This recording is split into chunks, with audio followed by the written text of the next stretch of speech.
Buen día, jóvenes. Vamos a revisar donde nos habíamos quedado. Entonces, esta es la grabación de ayer.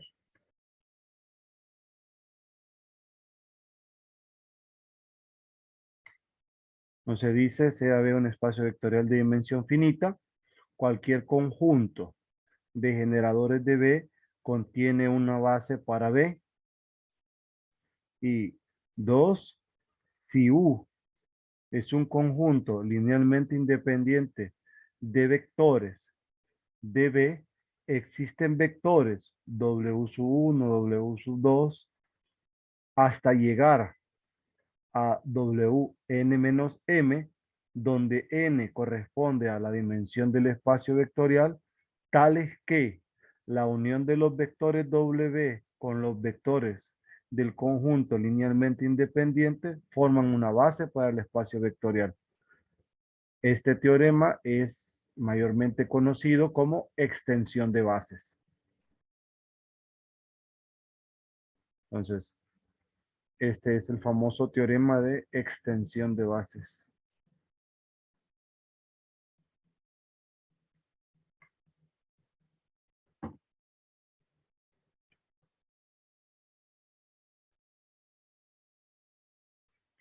Ya tenemos lo que es la extensión de bases. Ahora, la escogencia de estos vectores, W1, W2, hasta Wn-m, se va haciendo tomando lo que es el lema 2, que se van escogiendo vectores B de tal manera que estos vectores no pertenezcan al generado del conjunto anterior. ¿A qué me refiero con la idea de la demostración para este teorema? Bueno, en primera, por ejemplo, vaya, yo agrego el vector W1 al conjunto. Entonces, W1 lo escojo de tal manera que no esté en el generado por estos M vectores anteriores. Ahora, cuando ingreso W2 al conjunto, W2 lo ingreso de tal manera que W2 no esté en el generado de U sub 1 hasta U sub M agregado W1. W3 lo agrego de tal forma que no esté en el generado por W1, W2 y todos los vectores U. Y así sucesivamente. Wn menos m, porque aquí hay n menos m vectores, más m de aquí, tenemos m en total. Entonces, el Wn menos m no debe pertenecer al generado de los vectores W1, W2 hasta Wn menos m menos 1 y los vectores U. Una vez que ya hacemos eso, entonces estamos asegurando nosotros la independencia lineal del conjunto. Entonces, este, con eso aseguraríamos la independencia lineal, ¿verdad? Recordemos. Ahora, con el hecho de que tomemos, por ejemplo, este conjunto de vectores, una vez que nosotros lleguemos hasta el último vector y a ese vector me genere al espacio vectorial, no importaría si nosotros le seguimos agregando porque le quitaríamos los linealmente dependientes. La cuestión es que tenemos hasta n para que el conjunto sea LI. Entonces, vamos a revisar lo que nos dice el teorema en la demostración para la parte del espacio generado. Entonces, porque aquí solamente estamos extendiendo, ¿verdad? Para la independencia. Entonces, vamos a ver lo que mencionan. Dice, uno sea S, un conjunto de generadores de B. O sea que ya tenemos un conjunto generado. Si S es linealmente independiente, entonces S basa y se acabó. Ahí ya se probó el teorema. Pero ¿qué pasa cuando S es, aquí está el detalle del primer lema, que dado un conjunto de vectores, dado ese conjunto de vectores, sucede lo siguiente. Dice, caso contrario, según el teorema 4.1, existe un vector B sub J que se puede escribir en términos de los demás vectores y entonces crean un conjunto S1. Si este conjunto S1, que es S menos un vector, sigue generando el espacio vectorial. Ahora, si este es linealmente independiente, se terminó. Si no, se sigue trabajando. Entonces, de IC1 se extrae un vector. Una vez que se extraiga el vector de S1, se va a tener un segundo conjunto. Por ejemplo, S2. S2 ya no tiene ni al vector B sub J ni a otro vector, digamos el B sub K. Entonces, vamos extrayendo todos los vectores del conjunto y como nosotros le estamos quitando vectores, pero siempre van a seguir generando. Entonces, ¿qué sucede? Cuando nos detenemos? Nosotros nos detenemos hasta llegar a la cantidad mínima de vectores que va a tener para hacer el conjunto generador. Una vez que lleguemos ahí, nos detenemos. Entonces, eso lo vamos construyendo. Entonces, una vez que llegamos al linealmente independiente, entonces ahí nos detenemos. Entonces, si sigue siendo linealmente dependiente, entonces, ¿qué sucede?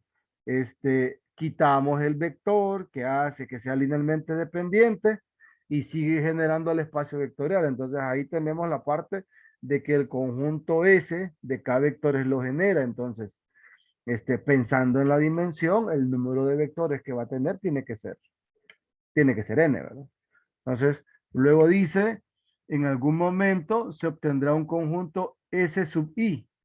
S sub I desde 1 hasta n menos 1, linealmente independiente, y ese será la base procurada.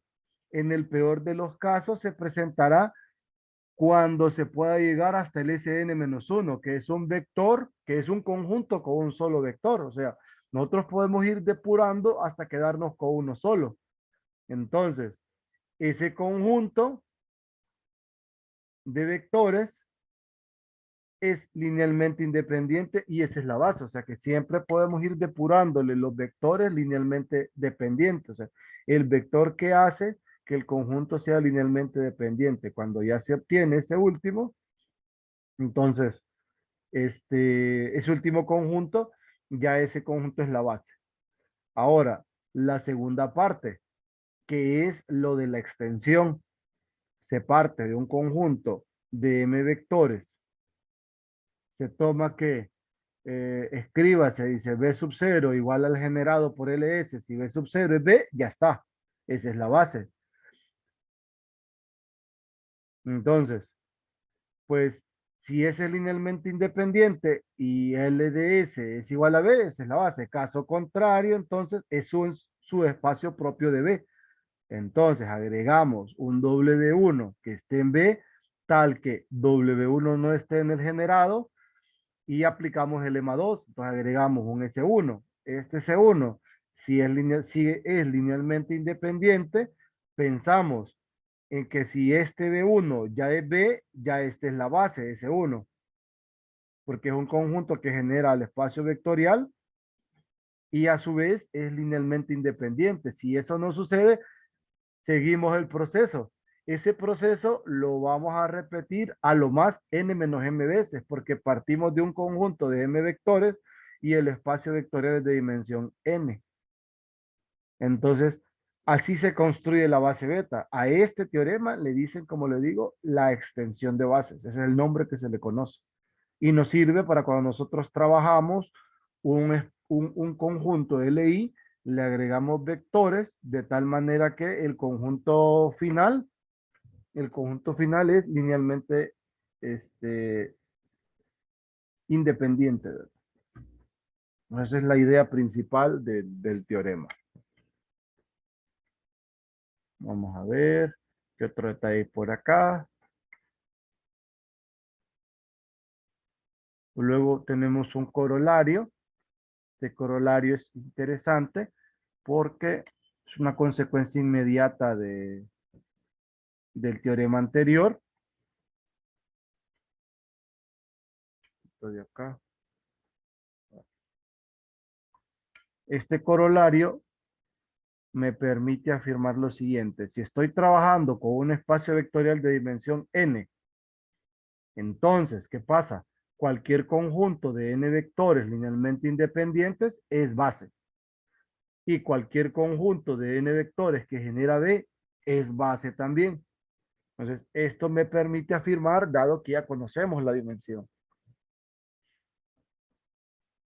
Entonces, con la demostración del corolario, seguimos la demostración del libro. Según el teorema anterior, todo conjunto LI puede ser extendido para completar una base, pero por una parte de B, dice, tiene n vectores en cualquier base y por otra el conjunto linealmente independiente eh, parte de n vectores, entonces a fuerza debe ser base. Entonces recuerden, si ya tenemos el número de vectores correspondiente a la base y aseguramos que es LI, entonces dicho conjunto es base. Si ya tenemos n vectores y esos vectores generan al espacio vectorial, entonces es base. Ahí no hay mucho que discutir. En este caso es aquí sí particularmente no me gusta mucho enfrascarlo, ¿verdad? En el uso de determinantes y eso, porque sí es bueno manejarlo todo a nivel general, ¿verdad? Pero es una consecuencia inmediata. Y dice, aquí están particularmente trabajando con Rn. Entonces, sea B sub J un vector cuyas componentes son A sub 1J, A sub 2J, A sub NJ. Para J desde 1 hasta N vectores en Rn. Considérese la matriz de orden N, cuyas columnas son los vectores B sub J. Entonces, los vectores B1, B2 hasta Bn forman una base de Rn si y solo si el determinante es distinto de cero. Entonces recuerden que aquí el hecho de que el determinante sea distinto de cero implica que las columnas son linealmente independientes, implican que las columnas, en este caso particular, son columnas de n componentes y son n columnas, generarían R a la n, ¿verdad? Entonces, forman una base directa, ¿verdad? Para Rn en el teorema. Entonces aquí dice que se sigue del corolario anterior. Y es una consecuencia inmediata del 4.3. Luego tenemos este otro teorema que está por acá. Este teorema es interesante porque es muy parecido a la conclusión de que sin importar que yo tenga dos bases para el mismo espacio vectorial, dichas bases comparten el mismo número de vectores.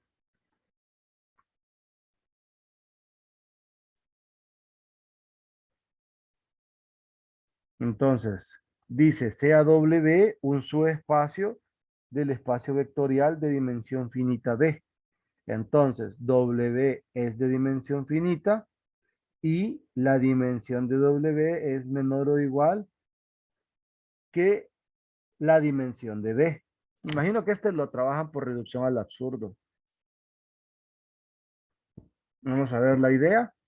Entonces dice, en el caso que W sea el neutro, entonces lo cual es obvio porque la dimensión de este es cero y la dimensión es menor o igual que cero, pero este es mayor o igual que cero, entonces ahí queda que la dimensión es cero. Entonces, ahí sí no hay ningún problema, ¿verdad? Cuando eso sucede, porque la dimensión de B es mayor o igual que cero y eso se cumple. Ahora, ¿qué pasa cuando se tiene, eh, vamos a ver, quizás por reducción al asunto hubiera sido más interesante, porque si ustedes asumen que esto no se cumple, llegan a una contradicción. Creo que llegan a un conjunto linealmente dependiente que es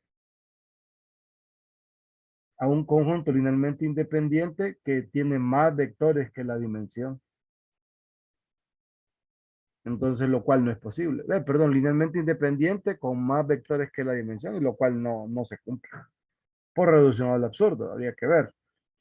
Dice acá en la demostración, dice, la idea del argumento que se usará para mostrar el teorema es la misma usada en la demostración del 5.3. Tómese W1, que está en W.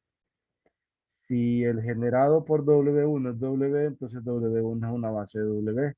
Por tanto, W1 es de dimensión finita, que puede complementarse o completarse para formar una base de B por el teorema 3.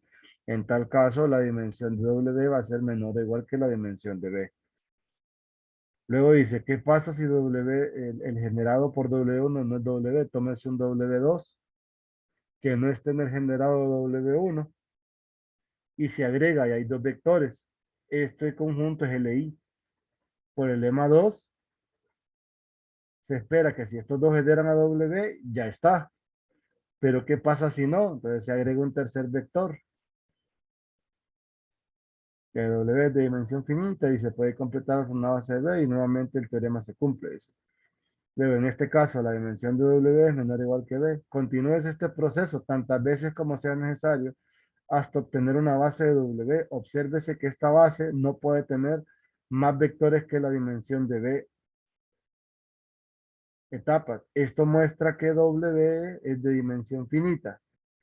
Con base a la obtenida, con la base obtenida de W, complétese hasta formar una base de B, entonces la dimensión va a ser igual a esta. Bueno, si se encuentra la base para W, va a ser estrictamente menor o igual que la dimensión de B. Entonces, el detalle particular podría ser usar otro argumento, ¿verdad? Si consideramos que la dimensión de W es mayor o igual que cero, pero sí tendríamos el hecho de que W es de dimensión finita, pero ahí sí, ¿verdad? El argumento de ir construyendo pues, es más notorio, la dimensión, pero sí probar la desigualdad, creo que por reducción al absurdo saldría un poco más rápido. Porque si se dice que la dimensión de W es estrictamente mayor que la dimensión de B, implica la existencia de un conjunto de más vectores que la dimensión del espacio vectorial como tal, que es linealmente independiente, lo cual no es posible, porque ya tenemos un teorema que dice que los conjuntos linealmente independientes tienen a no más n vectores. Bueno, tienen a lo más la dimensión del espacio vectorial, que en este caso pues no aplicaría. Entonces sí, está ese pequeño detalle. Entonces sí, con reducción al absurdo rápido llega una contradicción, se llega más rápido. Pero sí, la construcción está interesante porque se va generando paralelamente el hecho de que W sea de dimensión finita porque vamos obteniendo una base que se puede contar. Ahí estamos bien. Luego, como una consecuencia de esto, se dice que W es un subespacio del espacio vectorial de dimensión finita. Si la dimensión de W es igual a la dimensión de B, entonces los espacios vectoriales son iguales.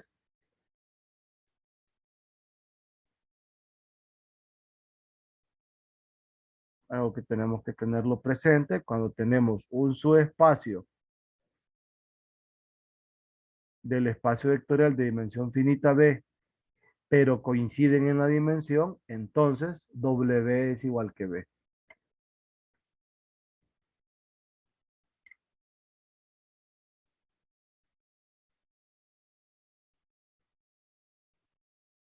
Está este, por ejemplo,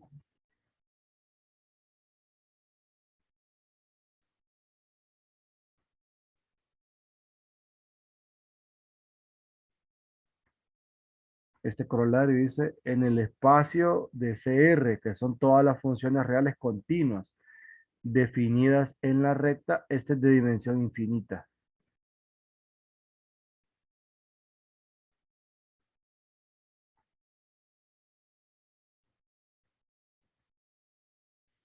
Y aquí se ha visto que ya que el espacio P de todos los polinomios con coeficientes reales es un espacio vectorial de dimensión infinita, es claro que P es un subespacio de CR, sí, porque todos los polinomios son continuos. Entonces, si CR fuera de dimensión finita, el teorema anterior implicaría que P es de dimensión finita, lo cual es falso, dice. Entonces, sí, se hace por reducción al absurdo. De manera general, CR, que es el espacio de todas las funciones reales continuas, tiene que ser de dimensión infinita. Interesante resultado. Luego, este corolario, pues ya nosotros lo habíamos discutido en su momento, porque dice, los únicos subespacios no triviales de R3 son rectas que pasan por el origen y planos que pasan por el origen, que en este caso pues son los subespacios propios, ¿verdad? Para R3 particularmente hablando. Creo que un compañero había mencionado el detalle que había encontrado este corolario como un ejemplo en el libro de Grossman. Ahí pues creo que para nosotros eso no, ese sí es evidente, ¿verdad? En realidad no tendríamos la necesidad de demostrarlo, porque ya sabemos que una recta que pasa por el origen es de dimensión uno y un plano es de dimensión 2. Entonces, satisfacen las condiciones, los conceptos de sus espacios y eso. Ahora, aquí tenemos un teorema interesante porque dice acá, dice con un argumento similar, podría ser redemostrado el 3.2, dice, de manera que completamente distinta como se hizo en la sesión 3. Se deja al lector que lo haga como ejercicio. En el siguiente teorema se quieren resaltar resultados más importantes que han aparecido en esta sección. Su demostración está dispersa en las páginas anteriores.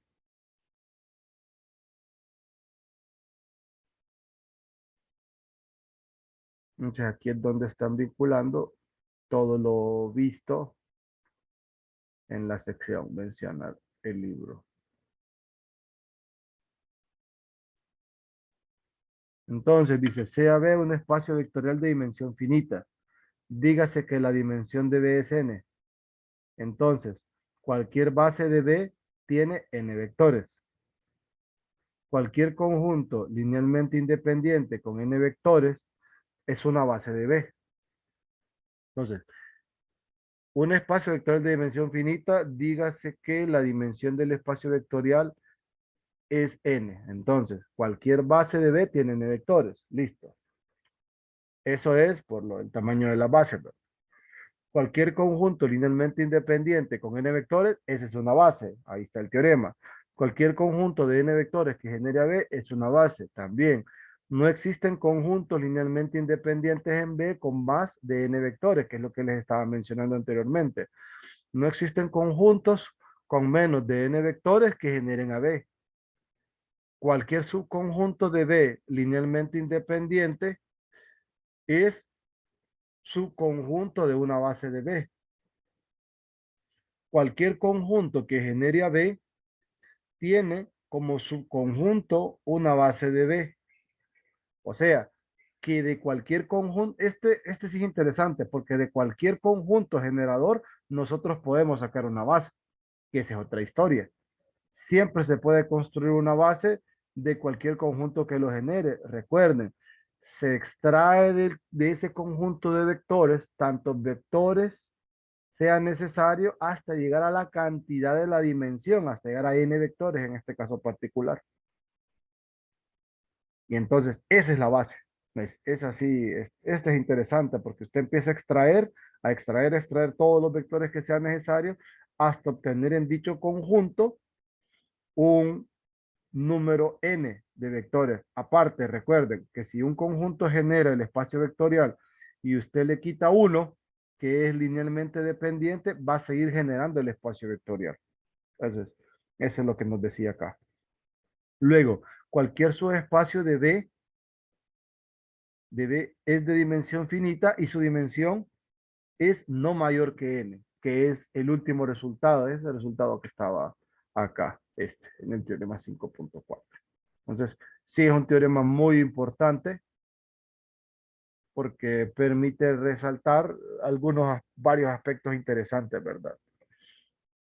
Luego dice, sea B un espacio vectorial de dimensión finita, sea W1 y W2 sus espacios de él, como se había visto en la sección anterior, W1 más W2 y W1 y W2 son también subespacios del espacio vectorial.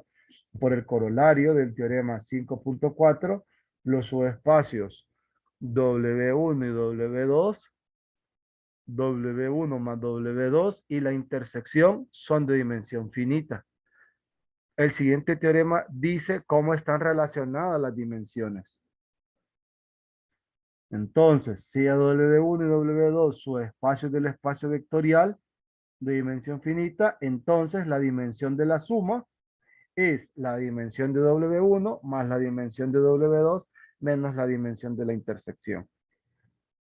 En suma directa, recuerden que la intersección es vacía, entonces en suma directa nos queda un resultado particular que la dimensión de una suma directa es la suma de las dimensiones.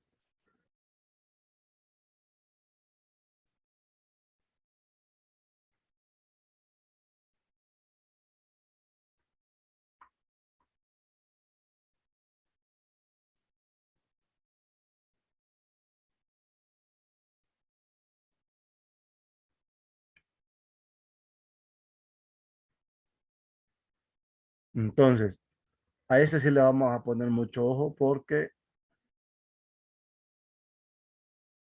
vamos a tratar de comprender bien la demostración de este teorema.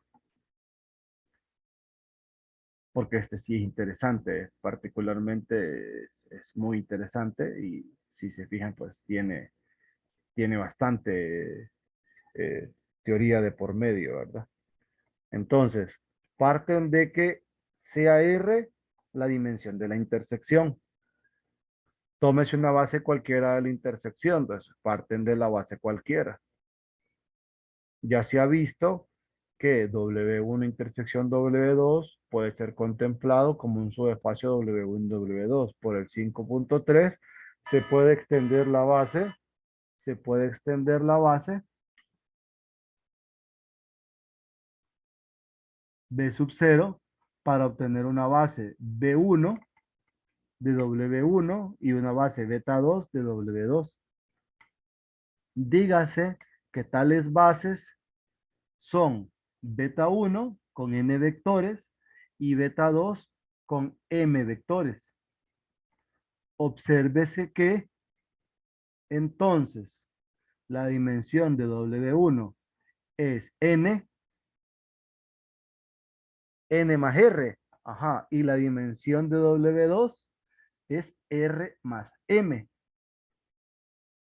Ahora, se mostrará entonces que el conjunto beta formado por beta sub 0 unido con beta sub 1 unido con beta sub 2 es una base para la suma de sus espacios. Véase primeramente que los vectores de beta generan a W1 más W2. Tómese un B que esté en la suma. Si este B está en la suma, entonces B se puede escribir como un W1 más un W2 con W1 minúscula en W1 en el subespacio W1 y el elemento W2 en el subespacio W2. Entonces, cada uno de estos se puede escribir en términos de la base beta 1 y beta 2 respectivamente. Aquí tenemos las combinaciones lineales. Luego, luego de ese detalle, observamos que al reemplazar en B las combinaciones lineales, pasa lo siguiente. Tienen elementos en común, que son los primeros R. Luego tienen elementos adicionales cada uno por su lado. Por ejemplo, en el caso de beta 1 tiene elementos X1 hasta XN. Y en el caso de beta 2 tiene de Y1 hasta YM, que son los que deberían de aparecer aquí, desde X1 hasta XN y desde Y1 hasta YM. Lo que muestra que el generado por beta es la suma de los vectores. Ahora, se probará que los vectores son linealmente independientes. Entonces se toma la combinación lineal de esos con cero. Reescribas esta expresión como esta estructura de acá. O sea, lo que hacen es expresan a estos últimos m vectores en términos de los vectores comunes que van de B1 a BR y en términos de los vectores de X1 a XN, o sea que expresan a los vectores de la base 2, de beta 2, que no son comunes, en términos de los vectores de la base 1. Ciertamente, dice el vector del lado izquierdo, esa expresión está en W2. Ajá, estamos bien. Pero también esta expresión, W2, pero también esta expresión dice que tal vector se escribe como una combinación lineal de los vectores beta 1. O sea que este está en la intersección, este conjunto. Y entonces, como beta 0 es una base de la intersección, existen estos escalares, tales que esto se puede escribir en términos de los vectores. Ahora, o bien dice, se tiene R vectores, listo. Entonces, aquí en este caso particular, se tiene este conjunto. Obsérvese que esta es una combinación lineal de los vectores de beta 2.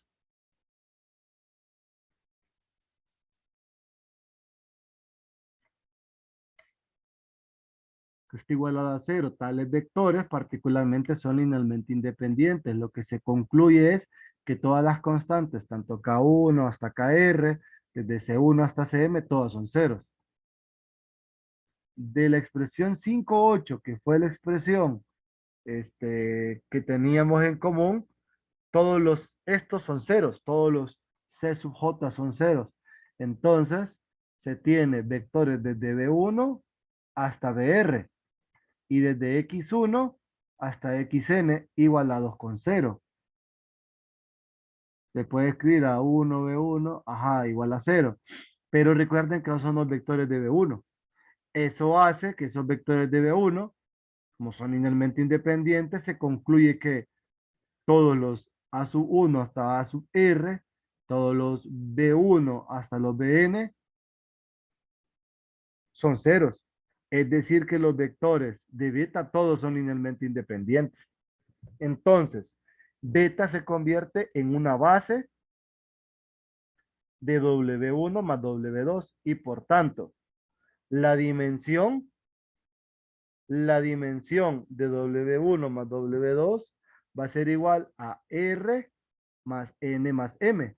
Pero, ¿quién es este? Es R más N, que es la dimensión de W1. R más M, que es la dimensión de W2. Y a esto se le quita R, que corresponde a la dimensión de la intersección. Lo cual era lo que se quería demostrar, ¿verdad? Y es un teorema muy interesante, muy bonita la construcción y cómo van surgiendo, ¿verdad? Algunas ideas que nos van a servir a nosotros posteriormente. Y el último es el que les comentaba, que es un resultado directo del teorema anterior, que es cuando se está trabajando con suma directa. Como en la suma directa, recuerden que una consecuencia es que la intersección es el espacio nulo, el espacio nulo es de dimensión cero, entonces esta parte se anula y se tiene que la dimensión de la suma directa es la suma de las dimensiones. Es una consecuencia directa del teorema. 5,6. La demostración está sumamente clara, así que no hay ninguna observación que agregar. Entonces, voy a pasar a revisar la sección de ejercicios.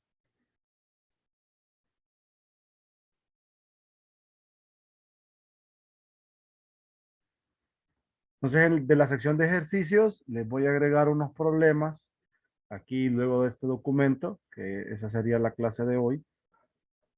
Aquí los dejo. Sería la clase, hoy es 3 de junio. Entonces, a partir de aquí yo les voy a agregar ejercicios para que podamos trabajarlos. Me gustaría que le dieran una revisada a los primeros problemas, ¿verdad? Esto es temática de vectores y matrices. Por ejemplo, determinar cuáles son bases, cuáles sí, cuáles no, extraer bases de los espacios. Entonces, problemas del 1 4, 5, 6, 7, 8, 9, 10, 11, 12, 13, 13, pues revísenlos si existiera algo, o sea, si ustedes quisieran construir un espacio generado, si quieren construir una base a partir de un espacio generado, podemos revisarlo hoy, ¿verdad? Hoy es el día para revisarlo, entonces sí ténganlo presente eh, para que le den una revisada a los ejercicios. Recuerden que hay varios elementos importantes que tienen que tener presentes. Uno, que ustedes puedan construir espacios generados. Dos, que dado el espacio generado, ustedes puedan extraer bases que tengan elementos del conjunto generador o que puedan extraer bases como tal de lo que genera o sea, del subespacio. Entonces son prácticas que ustedes deben conocer ya de vectores. Si no las conocen, siéntanse en la libertad de solicitarme que yo haga ejercicio de esa parte, por lo menos uno, para que comprendan, ¿verdad?, cuál es el procedimiento y les pueda explicar. Podemos tomar algún conjunto de polinomios de P sub 3 o de P sub 2 o vectores de R3 o subespacio de R3 o de R4, ¿verdad? Así, problemas donde me digan, ¿qué generan estos vectores? Listo, yo les explico cómo encontrar generados. Luego, una vez que ya tengo el generado, ¿cómo saco una base que contenga elementos del conjunto generador? ¿Cómo identificarla?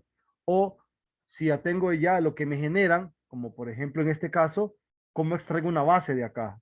¿Cómo extraigo una base de acá? Entonces, ese es el detalle, ¿verdad? Entonces, si gustan, pues me pueden consultar. Eso está antes del problema 14. Estamos. Entonces, aquí tengo la grabación y continuamos más tarde, ¿verdad? Pasen buen día y los veo a la siguiente clase. No olviden que al final de este documento les voy a agregar ejercicios que vamos a trabajar hoy, 3 de junio.